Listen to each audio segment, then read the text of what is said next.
So this is how my journey began. I had 3 choices: university, a real job, a working holiday. The choice was simple. So I called the Working Holiday Club and got things moving. They helped me organise my resume, police check, visa and references together and sent them over to Julia from the Working Holiday Club. Met with Doug from Whistler and got the job.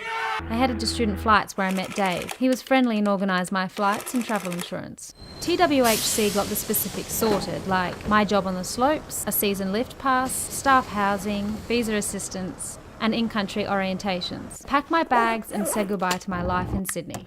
I jumped in a cab and said goodbye to my friend Jess. I'd never seen her cry before. Before I knew it, I was on the plane, buckled in, eating dinner and watching a movie. Arrived in Vancouver and the cold hit me like a slap in the face. I was glad to be in the warmth of the SkyTrain to Central Station. I headed downhill and looked for the red Same Sun sign. Checked in, got my keys, dropped my bags, had a shower and sent Mum an email to tell her I was okay. Went downstairs for meet and greet drinks where I met Jake from the Working Holiday Club and Steph, Brett, Jess, Sophie, Joel, David, Ben and Elliot, my future co-workers.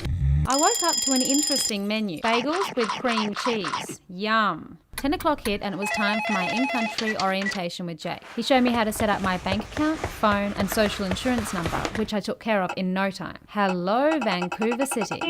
The bridge and mountains in the distance were breathtaking. Took a walk through Stanley Park with Christy, who's also on the Working Holiday Club program. She was really friendly. Next day, it was time to wake up and board the Powder Express, organised by TWHC to get us up to our resort.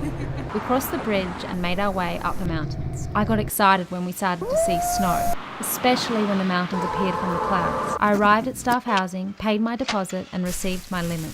That night, Christy and I caught up around the village fire to shake off the cold. We ventured onto Mojo's. It was packed inside and playing my favourite music.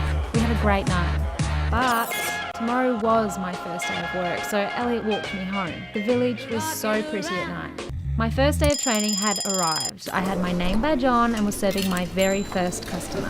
I love my job. I finished early and took a chair straight to the top. And this is where my journey with the Working Holiday Club has brought me. See you next season.